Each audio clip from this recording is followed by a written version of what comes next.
여러분 반갑습니다. 김덕희입니다. 이번 시간에는요 326페이지 2011년도 3회차 실기 기출문제 해설 시작하겠습니다.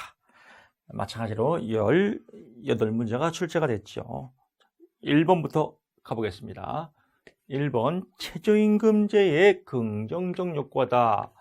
제목이 최저임금제에 대한 얘기입니다. 그래서 요즘 시대적으로 최저임금제가 화두입니다. 그래서 아주 중요하다. 1차를 공부하셨기 때문에 최저임금제의 장점은 누구나 다 알 겁니다. 그래서 한 번 더 확인하는 의미에서 6가지만 여러분 외우면 됩니다. 종류가 아마 수십 가지가 돼요. 그 중에서 유효 수요, 살 돈이 늘어나겠죠. 유효 수요가 확대된다. 이렇게 써도 되고요. 두 번째, 산업 구조화가 덤핑 같은 게 없어지고 좀 제품이 좋은 걸로 만들어야겠죠. 왜? 이 저임금이 아니라 고임금 경제가 이제 최저임금제가 올라가니까 싼 물건 만들어서는 수지가 안 맞겠죠. 그래서 산업의 산업 구조가 고도화된다.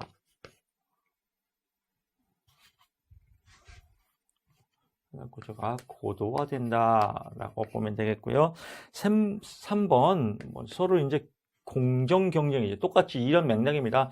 덤핑이 나오면 이렇게 불공정 거래가 없어지고 좀 맑아진다는 거죠. 그래서 공정 거래가 확립이 된다. 공정 거래가 확립이 된다. 그리고 임금이 올라갔으니까 고임금 경제가 발생한다. 다 똑같은 맥락입니다. 고임금 경제가 발생한다. 또 돈이 많이 풀리니까 경기가 활성화된다. 그래서 경기 활성화. 책의 내용은 이렇게 정리. 또 돈을 올려주니까 노사 간에 좋겠죠. 그래서 노사 간에 평화가 유지된다. 즉 데모가 없어진다. 이런 거 쓰시면 됩니다. 또 여러분이 외웠던 거 있으면 그냥 여러분 마음대로 쓰시면 돼요. 근로자의 사기가 증진된다. 생산성이 증가할 수 있다. 여러 가지 여러분들이 정말로 쓸 게 없으면 근로자가 기분이 좋아진다. 이것도 답입니다. 그러니까 이런 건 긍정적인 내용을 쓰면 모두 정답이다. 이렇게 보면 될 것 같고요. 저 김덕희가 여러분한테 항상 바라는 거는 쓰는 거에 대해서 너무 글자를 외우지 마라.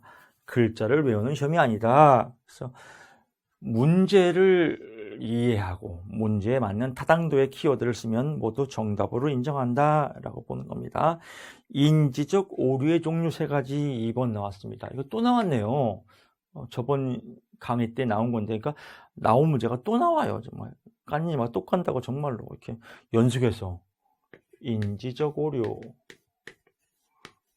여러분 또 기억나죠? 인지 대가리의 오류의 종류 3가지를 쓰고 설명하시오. 흑백논리, 과잉 일반화, 선택적 추상화. 흑백논리는 사건의 이분법적으로 해석하는 거, 과잉 일반화, 한두 가지의 사건으로 전체를 평가하는 거, 선택적 추상화, 사건의 주된 내용은 무시하고 일부 내용을 갖고 전체 의미를 해석하는 오류를 의미한다.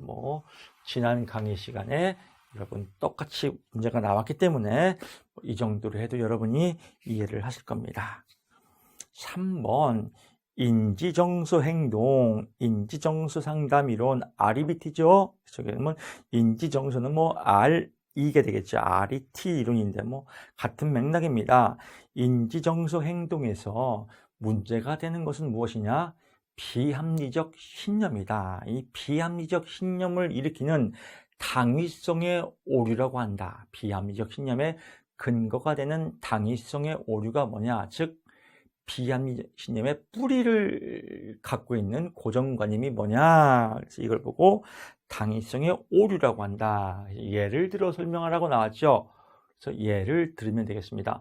must, 뭐뭐 하여야 한다라고 생각하는 것이 당위성의 오류예요. 그래서 자신에 대한 당위성, 자신에 대한 당위성이다. 즉 나는 꼭 성공하여야 한다. 또는 나는 실수하면은 절대로 안 된다. 나는 이번 시험에 꼭 합격을 하여야 한다. 물론 합격을 뭐 동영상 보면 하겠지만은 이런 고정관념을 갖고 있는 분들 비합리적 신념입니다. 그래서 나는 실수해서는 안 된다. 나는 꼭 성공하여야 한다. 나는 꼭 행복하여야 한다. 나는 꼭 건강하여야 한다. 나는 꼭 사랑받아야 된다. 뭐 이런 내용을 갖고 있는 사람들은 비합리적 신념이다. 사람이 어떻게 뭐 사랑받을 수도 있고 못 받을 수도 있고 성공할 수도 있고 실패할 수도 있고 그런 거 아니겠습니까? 그래서 자신에 대한 당위적 사고로 나는 반드시 실수해서는 안 된다는 사고의식을 비합리적 신념이라고 한다. 뭐 예를 들면 나는 이번 시험에 100% 합격해야지 성공한 인생이지 만약에 불합격된다면 나는 실패한 인생이다. 뭐 또 시험 보면 되는데 이렇게 쓰면 될 것 같습니다. 두 번째는요. 타인에 대한 당위성이다. 타인에 대한 당위성. 타인에 대한 당위성이죠. 타인에 대한 당위성. 즉 타인은 남의 남은 나한테 동등하게 또는 존중해줘야 한다. 물론 상식이죠. 내가 예의를 갖추면 상대방도 예의를 갖춰야 되는 겁니다. 그게 근데 사람마다 틀려요. 내가 존대를 하고 예절을 갖추더라도 상대방이 또 거지 같은 게 만나면 또 뭐 시비를 붙을 수 있죠. 뭐 지나가다가 딱 부딪혔는데 아유 죄송합니다. 아유 어깨가 부딪혔는데 서로 부딪혔는데 그러면 어따 대고 부딪혔 자식아 이렇게 막 또 욱지 나오면 또 욱지를 참는 게 합리적인 신념이죠. 똑같이 욱지를 붙이면 이 새끼가 어따 대고 욕이야 이러면은 똑같이 비합리적인 신념자가 되는 겁니다. 그래서 상대방은 타인은 나를 존중 안 할 수도 있다. 이렇게 보는 겁니다. 그래서 그런 내용 갖고 쓰면 되겠고 조건에 대한 당위성인데요. 이거는 조건보다는 세상의 조건이에요. 그래서 세상에 대한 당위성이라고 여러분 정정하는 게 낫겠습니다. 뭐 조건도 맞는 답이지만 세상에 더 편합니다. 세상에 대한 당위성. 세상은 공정하게 돌아가야 한다라고 보는데 여러분 신문이나 뉴스 보세요. 공정합니까? 안 합니다. 그렇다고 해서 뭐 세상에서 못 삽니까? 살아야 됩니다. 그래서 이런 일도 있고 저런 일도 있고 그래서 세상은 공정하지 않을 수도 있다라고 여러분 생각하는 것을 우리가 당위성의 오류다라고 보면 됩니다. 정리합니다. 인지정서 행동에 비합리적 신념의 뿌리인 당위성의 오류 세 가지가 있는데 이거는 자기 자신에 대한 당위성, 두 번째 타인에 대한 당위성, 세 번째는 세상에 대한 당위성인데 자기 자신에 대한 당위성은 나는 꼭 실패해서는 안 된다. 타인에 대한 당위성은 타인은 나를 꼭 존중해 주어야 한다. 세상에 대한 당위성은 세상은 꼭 공정하게 돌아가야 한다. 라고 생각하는 것을 우리가 비합리적 신념이라고 한다. 합리적 신념은 무엇이냐? 그럴 수도 있고 안 그럴 수도 있다. 맞을 수도 있고 틀릴 수도 있다. 이런 유연적인 사고를 우리가 합리적 신념이라고 한다. 이렇게 보시면 될 것 같습니다. 4번 확률 포집 방법입니다. 4번 페이지 328페이지요. 2011년도 지금 3회차 해설 진행하고 있습니다. 확률 표집 방법. 확률 표집 방법이다. 그래서 확률 표집은요, 표집하는 거예요, 표집. 확률을 알아보기 위해서 어떻게 표집하냐, 즉, 어떻게 뽑냐 이거예요. 표집은 뽑는 거예요, 뽑는 거. 모집단을 뽑는 거예요. 대표 선수를. 그래서 그냥 뺑뺑이 무작위로 그냥 섞어서 그냥 아무거나 뽑는다. 이걸 우리가 제비뽑기라고 하죠. 이걸 보고 단순 무선 표집이다. 문제를 이해하면 반은 먹고 들어갔어요. 아, 표집은 뽑는 거다. 뽑는 방법이 어떤 방법이냐? 그냥 무작위로 뽑는 단순 무선 표집이 있더라. 제목을 이해하면 훨씬 쉽습니다. 그래서 단순 무선 표집은 무작위 표집 또는 제비뽑기라고 한다. 일련 번호를 부여해서 무작위로 표집하는 방법이다. 쓰는 거는 여러분 충분히 쓸 수 있을 것 같습니다. 또 층화 표집 또는 유층 표집이라고 그래요.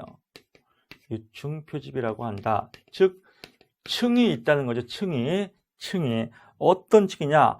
모집단이 이질적이에요. 동질이지 않고 이질적이에요. 모집단을 구성했는데 이쪽은 기독교, 이쪽은 불교, 이쪽은 이슬람 이렇게 해서 표집하면 답이 엉망진창이에요.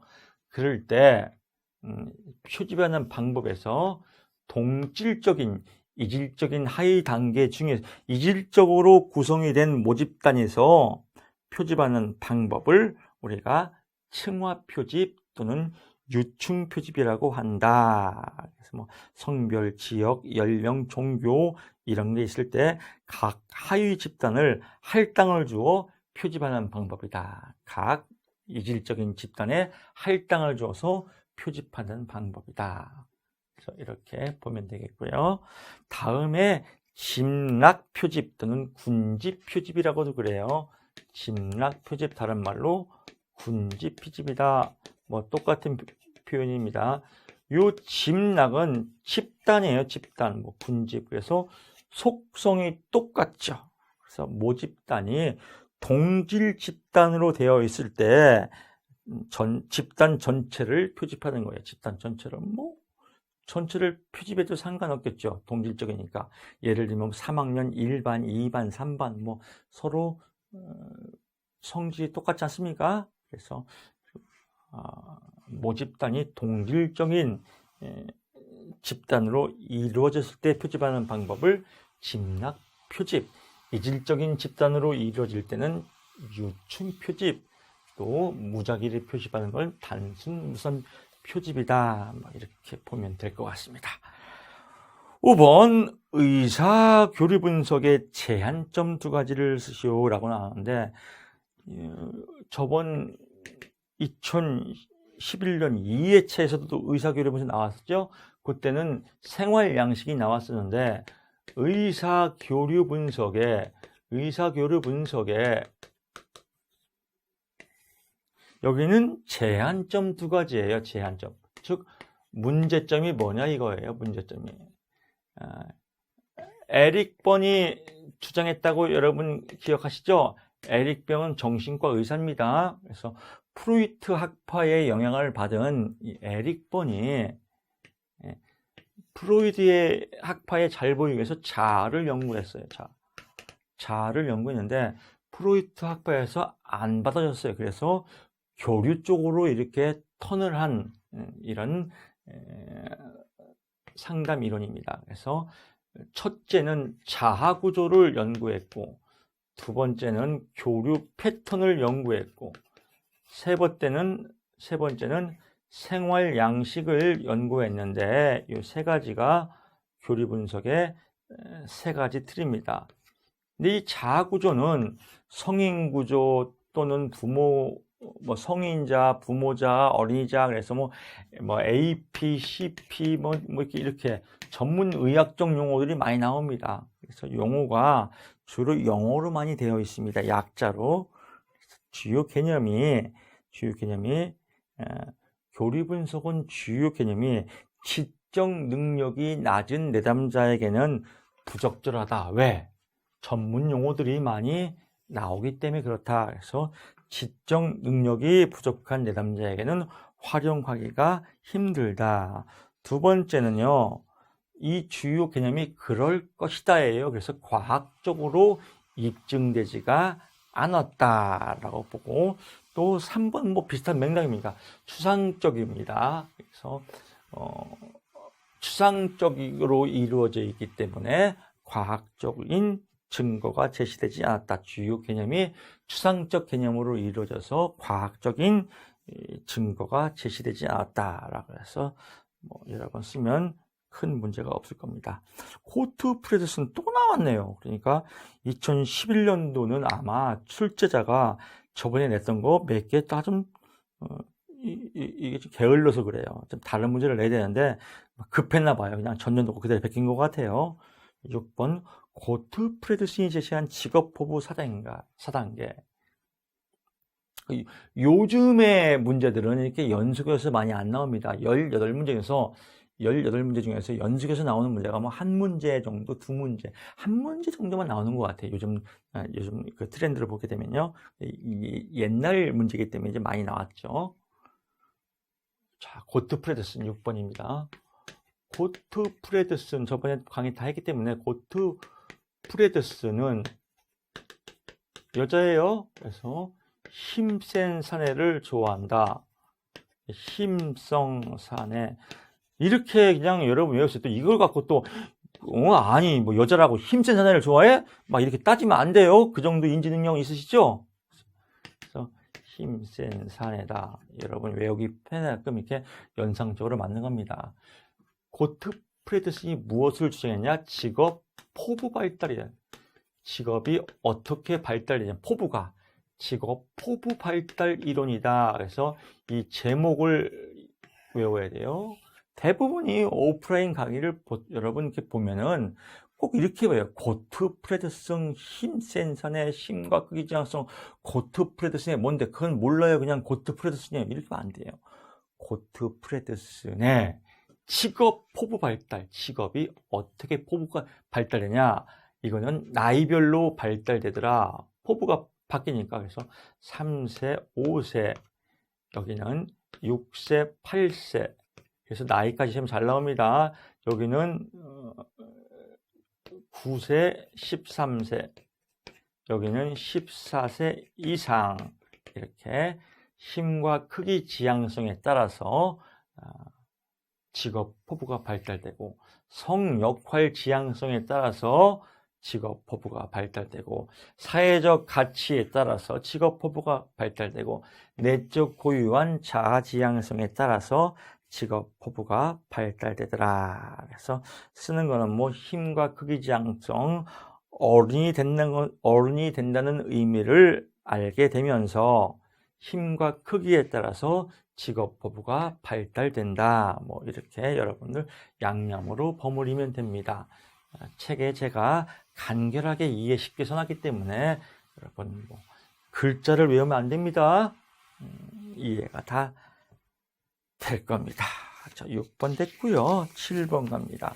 임금의 하방 경직성의 의미를 설명하고 그 이유 4가지를 쓰시오 라고 나왔습니다. 330페이지 7번 문제, 임금의 하방 경직성이에요.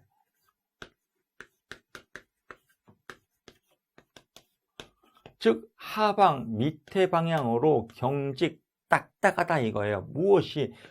돈이. 근데 우리야 뭐 근로자는 돈이 안 내려가면 좋지만 사회 전반적인 경제 흐름을 보게 되면 여러 가지 국가 정책이나 또 경기가 안 좋을 때는 또 유연성 있게 임금도 내려가야 정상이에요. 그렇지 않습니까? 그래야 뭐 또 서로 형평이 맞는 거 아니겠습니까? 하지만 한 번 오른 임금은 어떠한 여건에도 불구하고 좀처럼 내려가지 않으려는 속성을 갖고 있다. 이거를 임금의 하방 경직성이라고 하죠. 정리합니다. 임금의 하방 경직성이란 한 번 오른 임금은 어떠한 경제적 여건에도 불구하고 좀처럼 밑에 방향으로 내려가지 않으려는 속성을 임금의 하방 경직성이라고 한다. 이렇게 정리하고요. 그 이유가 도대체 뭐냐라고 하는 게 문제겠죠. 첫째, 그 이유는 근로자의 화폐 환상이다. 즉 현찰 깎으면 기분 나쁘다 이거예요. 근로자의 화폐 환상. 어떤 식으로든 내 월급 깎으면 기분이 안 좋아요. 100만 원 월급에서 90만 원 깎으면 일단 기분이 안 좋아요. 회사에서 20만 원, 30만 원 부가급여를 주더라도 보너스를 주더라도 일단 월급 깎으면 기분이 안 좋다 이거예요. 이거를 근로자의 화폐 환상이라고 한다. 그래서 근로자의 화폐 환상 때문에 임금은 밑에 방향으로 내려가지가 않는다. 두 번째, 강력한 노동조합의 효과다. 그래서 강력한 노동조합이 있으면 월급이 올라가면 올라갈지 내려가지는 않을 거 아니겠습니까? 그래서 노동조합 때문에 못 내려가더라. 세 번째, 근로자와 사용자 간에 장기 근로 계약을 했어요. 장기 근로 계약을 하면 아무리 경기가 안 좋더라도 계약은 한 거니까 내려갈 수가 없겠죠. 네 번째, 최저임금 실시하면 못 내려가죠. 최저임금 자체가 올라간 거니까. 또 사회적 관행도 있고 노동자의 역선택 발생 가능성, 즉 거꾸로 선택하는 거죠. 기분 나빠서 근무를 제대로 안 한다든지 아니면 직장을 그만둔다든지 이럴까봐 임금이 못 내리더라. 그래서 여기서 네 가지를 쓰시오 하니까 네 개만 쓰면 됩니다. 8번, 기혼 여성의 경제활동을 낮게 하는 용입니다. 그래서 331페이지에 8번 보게 되면 기혼 여성의 경제활동 참가율이에요.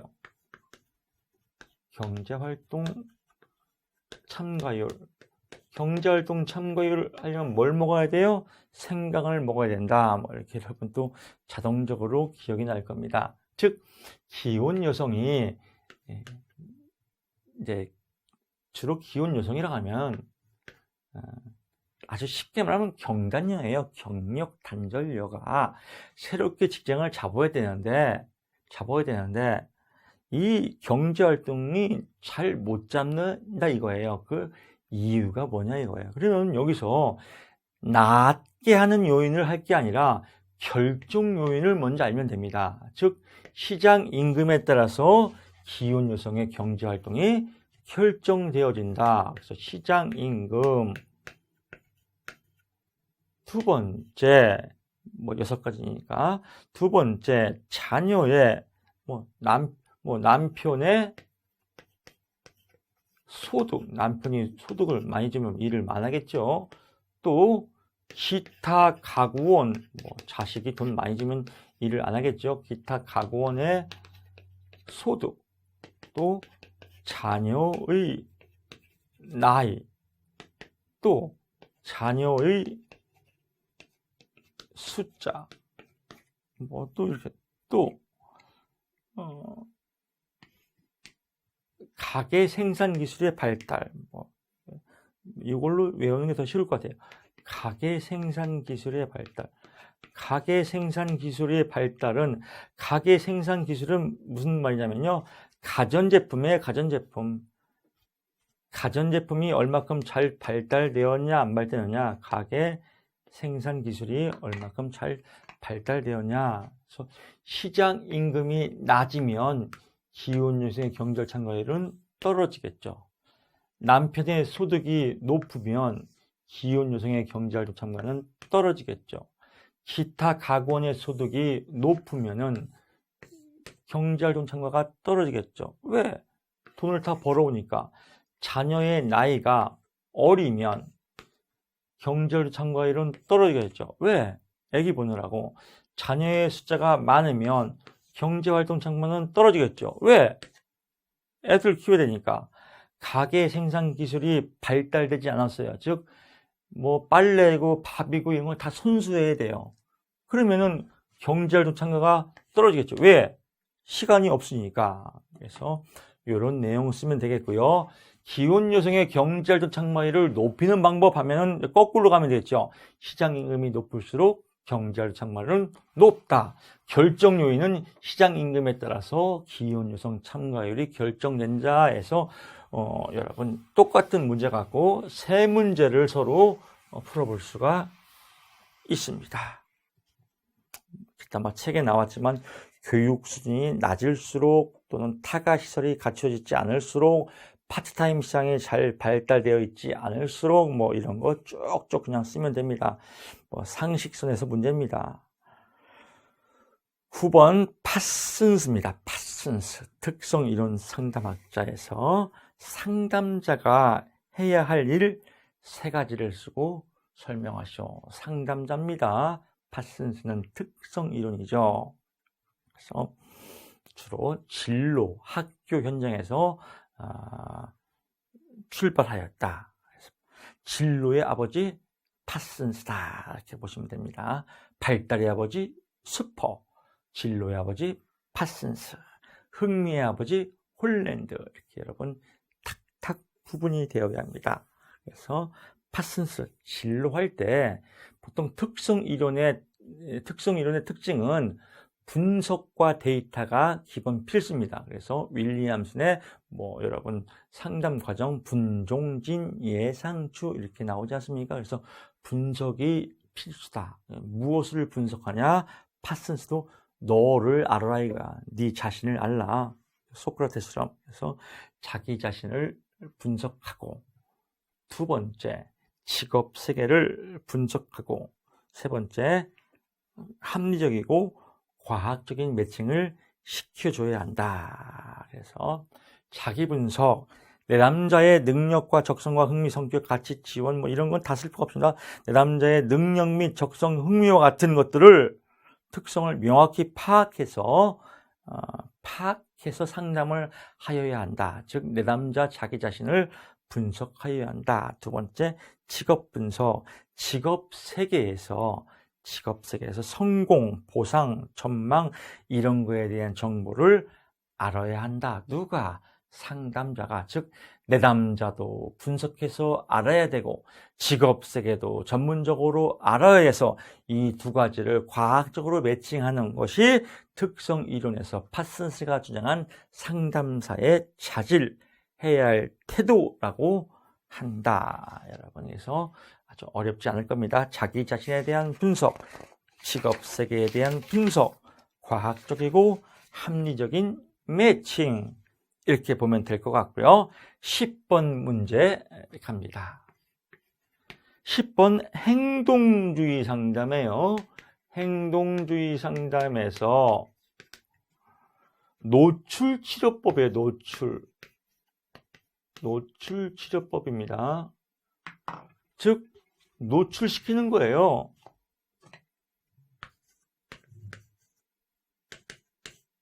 왜? 문제점의 면역성을 키우기 위해서. 그래서 예를 들면 결벽증 환자가 있어요. 행동주의에. 그래서 막 똥을 보면 막 경기를 해요. 못 만져요. 그럴 때 이 노출치료법으로서 면역성을 키워서 단련시키는 거예요. 첫째, 실제적 노출법. 실제적 노출법. 실체 공포 자극에 노출하는 거예요. 그래서 막 똥밭에다가 막 딱 던져버리는 거죠. 아니면 똥을 막 만지게 한다든지 주물딱 막. 2번째, 심상적 노출법. 또 잘못하면 또 똥밭에 빠졌다가 죽을 수 있으니까 심상적 노출법. 즉 공포 자극을 상상해서 노출시키는 거예요. 상상으로, 심상, 마음속으로 이렇게 공포 장면을 노출시켜서 단련시키는 방법이다. 집중적 노출법, 단번에 강한 공포 자극에 직면시키는 거다. 일면 홍수법이죠. 그냥 가만히 있는데 막 똥물을 그냥 온몸을 그냥 싹 막 디머보이 시키는 거죠. 아니면 똥통에 빠뜨리든지.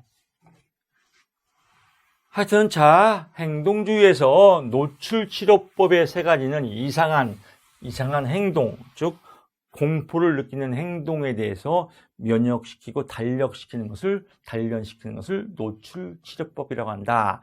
이 단련시키는 방법에서는 마음속으로 단련시킨다. 심상적 노출법. 또 실제적인 공포 자극에 노출시킨다. 실제적 노출법, 한꺼번에 공포 자극을 준다. 홍수법 또는 집중적 노출법, 또 점점점 순차적으로 노출시킨다. 점진적 노출법, 뭐 이렇게 쭉 있는데 세 가지만 쓰려가니까 여러분들이 뭐 세 가지만 쓰면 될 것 같습니다. 자, 이렇게 해서 2011년도 3회차 1강 마치고요. 여러분 다음 시간에 또 2강에서 뵙겠습니다. 고생 많이 하셨습니다. 고맙습니다.